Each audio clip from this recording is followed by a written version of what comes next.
Be sure to read and follow the safety guidelines to protect your computer from potential damage and ensure your personal safety.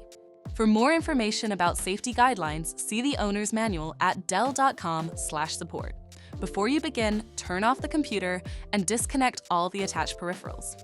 To remove the solid-state drive 2230, loosen the screw securing the side cover and slide the cover off the system. Identify the riser card module and remove the 2 screws. Lift the module out of the system. Identify the solid-state drive and loosen the screw. Lift the drive out of the system and flip it over. Loosen the screw and remove the latches to fully disconnect the drive from the system. To reinstall the solid-state drive 2230, tighten the screw and reinstall the latches. Flip the drive over and place it back in the system. Tighten the screw to secure it. Place the riser card module back in the system and install the 2 screws. Place the side cover back on the system and secure it with the screw. For more information about your Dell system, visit dell.com/support.